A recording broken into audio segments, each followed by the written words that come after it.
Hello, hello, hello. Good evening, ladies. How is everybody? Theresa Campbell here, your group administrator and branding expert. You can find me at bnextentertainment.com. And while you come in, go ahead, like the video, share the video, comment on the video. If you have not subscribed to the YouTube channel, go ahead and subscribe. And while you're here, go ahead and let someone else know about what we're doing here. Really good work over in powerforwomenentrepreneurs.com. I'm sorry, Power for Women Entrepreneurs on Facebook. I am working on a.com. So lots going on, lots happening this year. Really organizing the movement and getting the biggest initiative this year is really getting back to our roots, going back into the community, into our neighborhoods, and sharing what we know. Again, in this group, there is a lot of expertise, a lot of experience, even within my YouTube verse. Okay, lots of expertise, lots of experience, and it's time for us queens, ladies, boss ladies, power brokers to go back into our neighborhoods, reach one, teach one. Okay, so welcome to tonight, day 7. Day 7, day 8, or 9. I think I said day 7 on the announcement, but it's day 8. I believe, day 8 or day 9, forgive me. But we have been doing this now for a week. We are into our 2nd week, and this is the Queen's Code. Last week we did Kamala Harris Code, the Kamala Code, and we talked about power, promotion, presentation, poise, okay, and how to do all of that and own your purpose. So check out those videos. You can watch all of the replays on YouTube. And if you are here in the private Facebook group, totally dedicated to women entrepreneurs, you can watch all of the replays here. This week is about the Queen's Code and really diving into the queens that we love of history, and from a very high level, top level,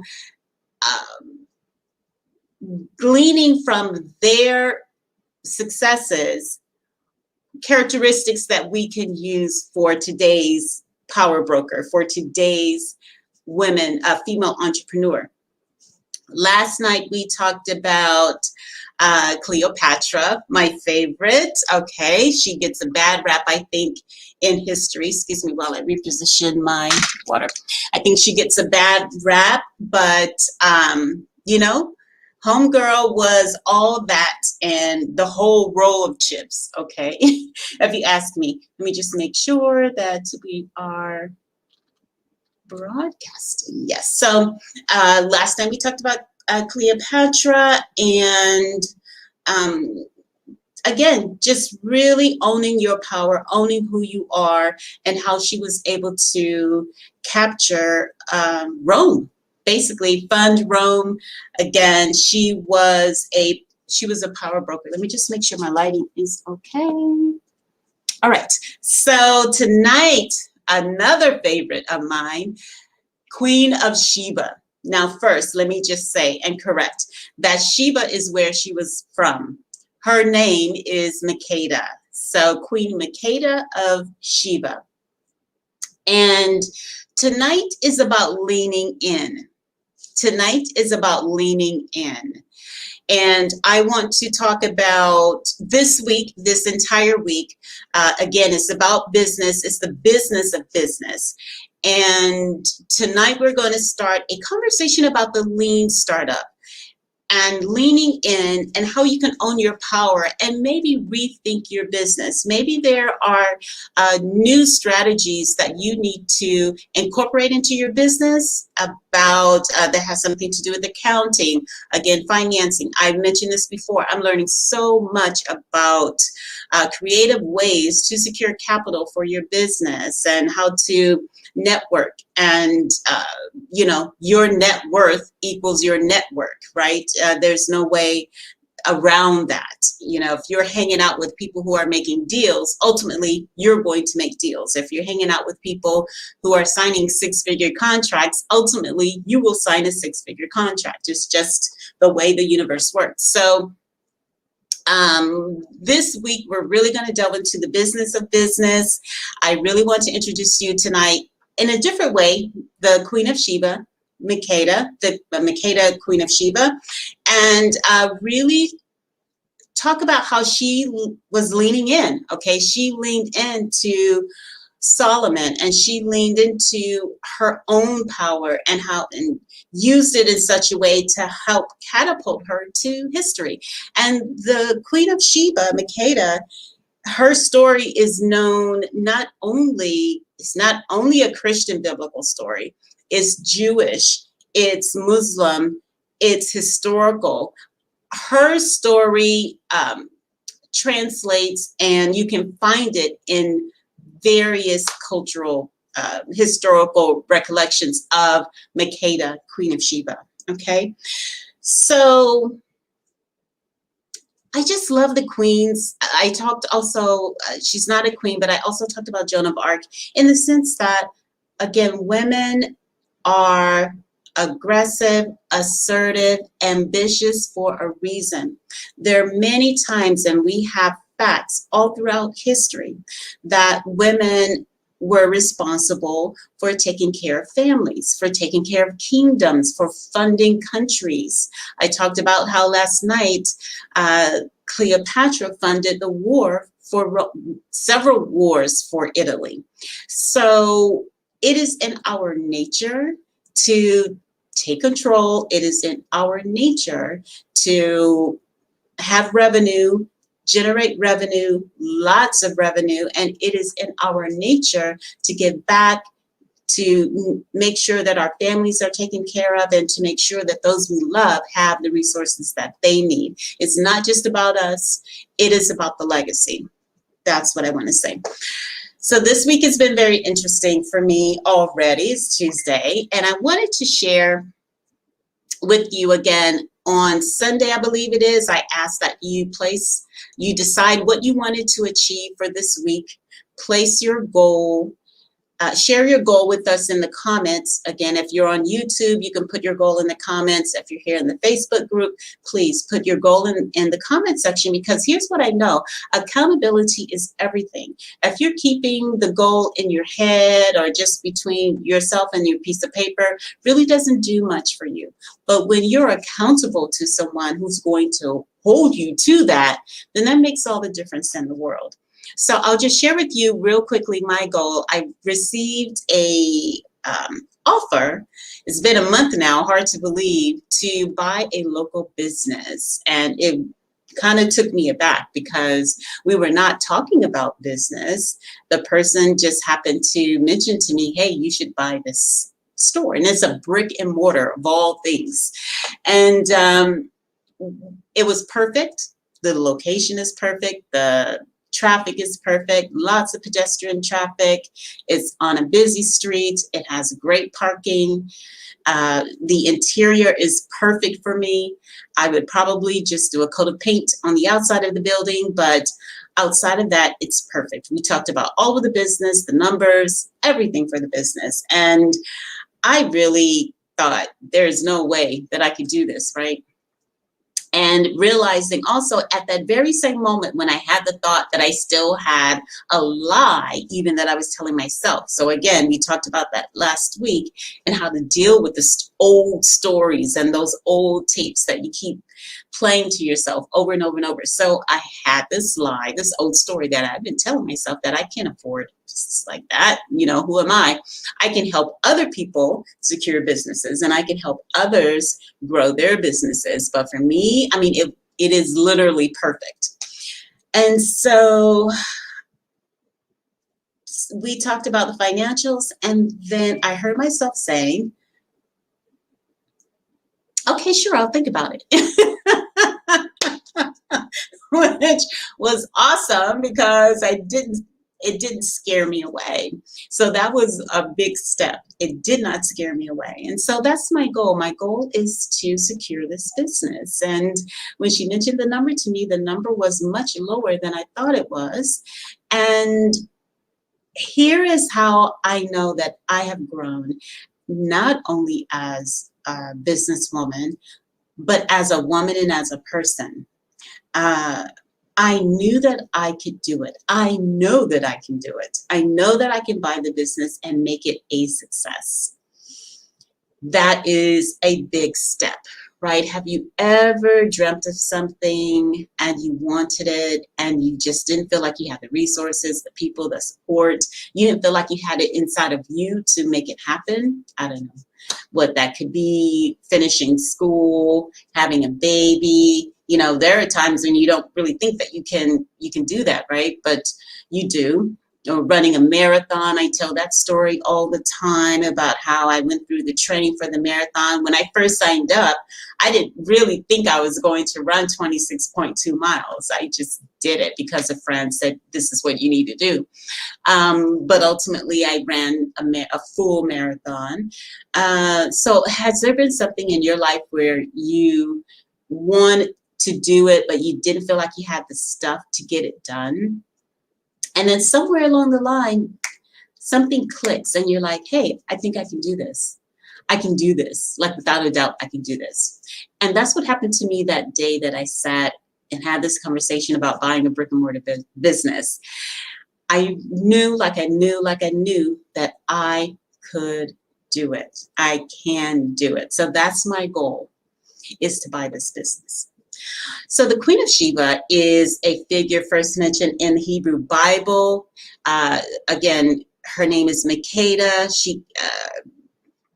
When she met Solomon, I just love the story of her and Solomon.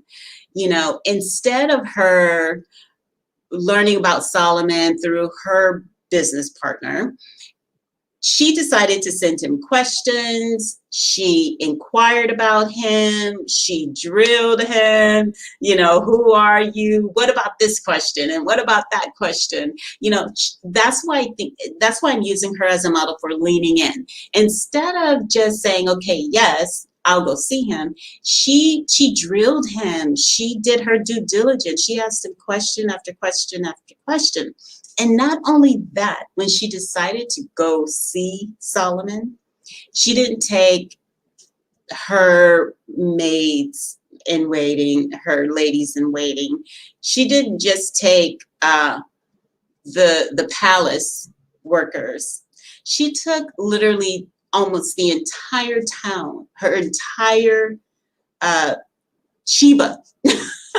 Okay, it took her months to travel there to Jerusalem. They came with everything that they grew, owned in Sheba, right? All the gold, all the food, all the herbs, all the animals. I mean, she took everything. That's what I mean by leaning in. She didn't take 20%. She didn't take 50%. She didn't take 70%. Homegirl took all that she had. And she's like, if I'm going all out. I'm going with everything that I have. I've researched, I've asked the questions, I've been told about this gentleman, and yes, now I'm going to make the trip, and I'm leaving my home and I'm going to see what he is all about. That's why I loved her story. When she arrived, they exchanged gifts. The rest is history, okay? They had children together. It is an historical fact that, you know, again, you can research this for yourself, all right? The moral of this story is that she is called the Queen of the South. She was incredibly smart, and there are descendants, Italian, Israeli, that are, an Ethiopian, okay, as a result of the relationship between Solomon and Makeda. All right, so there we have it. Now, I think she was the quintessential entrepreneur. You know, she had an idea. She was already doing very well for herself in her home country. and she wanted to expand. She wanted to diversify. I think she was the quintessential entrepreneur. So when you think about the definition of entrepreneur, bringing this full circle to today and what we're talking about as far as leaning in, let me just see who's here. Okay, with regards to leaning in, what is the definition of an entrepreneur? An entrepreneur, based on Webster or whomever, online, Google, a person who organizes and operates a business or businesses, right? And taking on greater than normal financial risk. Again, remember, she took up her whole country to go and visit Solomon. And when you take up that risk, you're like, I just want to do something bigger. I want to do something more. I want to do something that's not average. I want to do something that's not mediocre. All right. And that's why I think she is a great example of an entrepreneur and why we are using her as a case study here tonight. So other words for an entrepreneur, maybe you're called a businesswoman. I like that. A business person, business executive, enterpriser, speculator, tycoon. Here we go. Some of today's terms are recent modern terms: boss, boss lady, big shot, mogul, or hustler. Which one of those do you relate to? All right. So I really wanted to explore the lean canvas. I may save that for tomorrow night because I don't want to gloss over it. It is the new way to create a business plan. Using a lean canvas is a new way, a modern way to create a business plan. You get right to the point. So I think that I'll go over the concepts of the lean startup or lean approach to your business. And then tomorrow night, let's really delve into the lean canvas, okay? So what is the lean startup method? And I'm using startup, but it's interchangeable with your business, okay? A lot of very successful businesses, coaches, gurus now are using the lean business model for not only starting a business, but for introducing a new product line, revamping a product line, events and everything. It's what I'm using now for my business going forward after I learned about it. All right. So the lean startup is a method used to found a new company or introduce a new product on behalf of an existing company. The lean startup method advocates developing products that consumers have already demonstrated they desire, so that a market will already exist as soon as the product is launched. Okay, no more of this guessing whether or not your product will stand the test of time in the marketplace. No more of that. All right, no more is this going to work. The lean startup method allows us the opportunity to strategize about the product and marry the product to the audience and find success without wasting a lot of money. That's really what it's about. The lean startup is a scientific approach to creating and managing startups and to get to a desired product to customers' hands faster. All right. So what are some of the principles of the lean startup?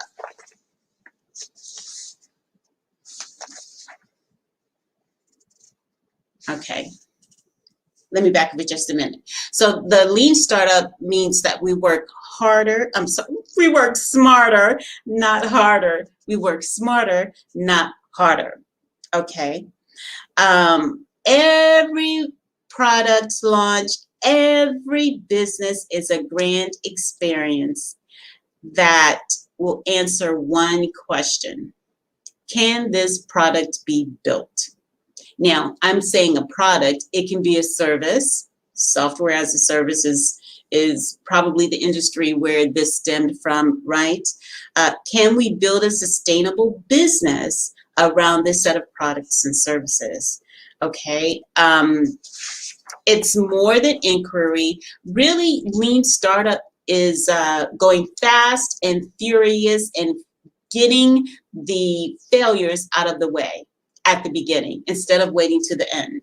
Okay, so you are really, when the word startup became common, there are a lot of startups that were failing fast, okay, and closing their doors. You don't want to do that. There are a lot of startups launching products, right? That, I mean, where's Netscape? Where is Netscape? Where did they go? Remember Netscape? Remember MySpace? Where's MySpace? I know they revamped and they were bought by other companies and all of that stuff, but remember MySpace? Facebook just swallowed them up whole. So you don't want to be like MySpace. You don't want to be like Netscape. You want to be a business that's really doing their due diligence with their audience. Again, here's what I know for sure. I think if you have a product and service in today's market, you have to be communicating with your audience where they are. You have to know your market. You have to know your audience, and you really have to speak to them, not at them. Okay, buy this, go here, do this. No, we want to have a conversation with you. We want you to communicate with us. We want to feel like you know us and we know you. Okay, so another component of the lean startup is that you think big, you start small, and you scale fast. You can do this because when you have an idea that you've tested in the marketplace, it's gone beyond the focus group, really. You want people who are early adopters and beta testers who are really using your product and service, using it up, okay, to see what works and what doesn't work. You want them to break it, right, so that you can get onto scaling fast. Now, I used to think scaling was, I've got one client, and then I want to have 2 clients, and then I want to have 3 clients. And I finally understood and learned the concept of 10x. And that's where scaling is really, that's where you can take scaling to the next level. So instead of saying, I have 1 client now, let me add another client next week and another client in 5 weeks, you want to 10x that. And you actually, it's easier to do it, and you widen the gap between when you 10x. So you have 1 client, you don't want to 10x the next week. Number one, you need to make sure that you have the fulfillment process in line. One of the biggest components of the lean method is systems and processes, okay? One of the main components of the lean method for business is having the right systems, having the right processes, and the right people in place to help you manage. So it's all about management, and it's all about, are you doing the right thing, the right way, the right time? The only way you can do that is by getting into your business and dissecting it, breaking it apart, breaking it a piece, going fast, fast, fast, and seeing what can stand up, to what you're trying to achieve. So what I want to talk about now are the principles. I'll get into the details of the lean canvas tomorrow. Gosh, I'm not sure, this time goes by so quickly. So what principles are we talking about this week with regards to the lean method? Entrepreneurs are everywhere. I delved into that a little bit tonight. Everybody's an entrepreneur. Some people are working 9 to 5s and then moonlighting at night and on the weekend. Some people are entrepreneurs 100%. Okay. There was a time, especially in the self-development community, where if you were not 100% an entrepreneur or were focusing on your business, 16 hours a day, people didn't consider you an entrepreneur. That's not the case. And I never really was in that camp. I feel like, have always felt like, that if you have an idea and you are selling that idea, whether you are selling that idea 4 hours a day or 16 hours a day, you are an entrepreneur, because there are a lot of people who don't. There are a lot of people who really don't have this thing to to get into the marketplace. There are some people who are perfectly comfortable being comfortable inside of a 9 to 5. They don't want to do anything else. They love their free time to watch TV and drink beer and do whatever they have to do on the weekend. They could care less about marketing. They could care less about business. Okay, that's fine. And then there are those who are working who are like, man, you know, I want to get this idea off the ground. I want to start my own shoe line. I want to start my own clothing line. I want to open my own food truck. I want to start my own website company or my own marketing company or my own branding company. I really want to sing. I really want to, you know, have my own record label, whatever, any number of things, right? And it is perfectly okay for you to fund your business by having a 9 to 5. It is perfectly okay. Do not let people tell you that if you're working a 9 to 5, you're not an entrepreneur. You are. You heard it from me. So the next principle number 2, entrepreneurship is management. Entrepreneurship is management. You cannot, there's no way you can say that you're an entrepreneur and you aren't good at management. No way. I don't care if you don't have any employees. You've got to manage yourself. You've got to manage your time. If you have clients, you have to be able to manage when you're meeting with clients, how long you're meeting with clients, doing client work. Entrepreneurship is management. There's no way around it. You've got to manage organizing your business, getting your business accounting squared away, all kinds. There's so many different aspects to management, and we're going to talk about that this week. And then validated learning. This goes back to what I was saying about deconstructing your product and service, something more than just a focus group, beta testers, and early adopters, right? It's called validated learning inside of the lean business model. We're going to talk about that. And then principle number 4 is innovation accounting. This is the part that I'm loving. I can't believe it. I've never really been a numbers person. I'm a numbers person because I have to be, but it's not my love. And maybe because I learned about spreadsheets, Excel, accounting, you know, making sure that your product has some ROI. Maybe because I learned about it in an old-fashioned way, but the new method inside of lean startup and lean business, innovation accounting is so amazing to me now, and just how quickly you can get to revenue. That reminds me. So the 10X is you have one client today, and then in 6 months, you work on getting 10. And then another 6 months, you 10X that. You work on getting 100. And then another 6 months, you 10X your 100.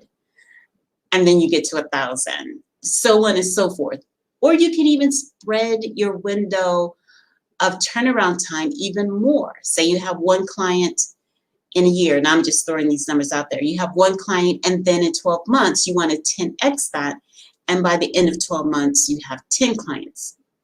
Okay. And then you 10X that 10 in another 12 months. Okay. And then you have 100. Typically in business, you start a business, you want to give yourself 3 to 5 years for growth. 3 to 5 years. So that's why I initially used the 6-month period. Depending on your business, you can either shorten that window or increase it. I like the 6-month window, completely doable to 10X, right? You have one client, surely you can have 10 in 6 months. You have 10 clients in 6 months. Okay, depending on your systems, depending on your process, depending on your team, you can 10X again in another 6 months. You just have to have a completely solid plan, right? A plan that's breakable, but you've got to have a plan that's solid that you can move forward with to help you 10X. So the last principle is build, measure, learn. Build, measure, learn. So what you do not measure, you cannot grow. If you aren't, that's where KPIs are very important, key performance indicators. I do not build a website without understanding the KPIs and what which KPI I'm targeting. You're not going to target the same KPI for every project. You're not going to target the same KPI for every product. You can, but they vary. For instance, a lot of people think you're always targeting website traffic for a website. Sure, you do, but maybe you also want to target your e-commerce conversion rate. But what if you're not selling anything on your website? Then you can't target that, right? So what if you want to target how long visitors are staying on your page, on your home page, on your product page? You can use that as a KPI. So they vary. You need to know what goal to measure, like what goal gets you to revenue, an increased ROI fast. So you build, you measure, you learn, repeat. Okay, correct, repeat. You build, you measure, learn, and you repeat. So the fundamental activity of a startup is to turn ideas into products, measure how customers respond, okay, and then learn whether to pivot or persevere. It's all about the pivot, right? That we overuse that word since COVID-19 has visited us. But you do want to understand the key here, principle number 5, is do you want to pivot or persevere? So all successful startup processes should be geared to accelerate the feedback loop. Again, you just want to be able to create a system. That's really what this is about, Queens. Creating systems. I don't care what type of business you have, you do not have a business without a system. Okay, we'll say that. In today's landscape, you do not have a business without a system. Okay. So those are the principles that we're going to cover this week. Wow, time goes by really fast. Some other things that we are going to talk about is how to eliminate uncertainty in your product and service, and developing an MVP. Developing an MVP. And that would be your minimum viable product. What's the least thing that you can create to get into the marketplace that's going to generate ROI? I'm going to keep repeating that because no needing you creating a bit. Again, I told the story last week about how I, secured this contract, got the product, the vendor increased the product and blew away my ROI, my profit. Okay, so that was a humongous, expensive learning that I had to endure. So you definitely want to make sure that you're receiving profit just off the cuff. I never do anything that's going to return less than 30%. Ideally, I like to do 50%. So keep that in mind as we have this conversation about business this week. Again, you want to always have an MVP, a minimum viable product. And we talked about validated learning. So those are the things that we're going to talk about this week with regards to Lean Startup. Again, Queen of Sheba and how she leaned in. She heard about Solomon and decided, first I'm going to ask questions, then I'm going to ask more questions, and then I'm going to do my research, and then I'm going to test and measure. That's what she did. And then she acted. She went into the marketplace, right? So again, I'm using her because I feel like she was the first great example of an entrepreneur, and she learned from him. So I hope you were able to glean something good from tonight. I'm going to go over the Lean Canvas starting tomorrow. You're going to love it. Once we go through this, you'll want to redo your business plan. I promise you. You'll redo your business plan. You're going to have your target audience. You're going to have your ideal client, all of that stuff, the problem, the solution, yada, yada, yada. I want to use this week to really hone in on the business of your business, okay? And then we can get on to the fun stuff as far as marketing, digital marketing, and websites and all of that other stuff. If you have any specific needs, questions, again, place them in the comment section below. And if you're watching the replay, hashtag replays for your girl, please. Just to let me know that you're here. Anyway, Theresa Campbell here. If you are in business and you're ready to be branded to a T, come and see me. I will help you, no doubt. And I will be back tomorrow, 6 p.m. Pacific. Okay, 6 p.m. Pacific. And again, if you have any specific questions, let me know. I will see you tomorrow night. Have a good evening. Ciao. Bye-bye.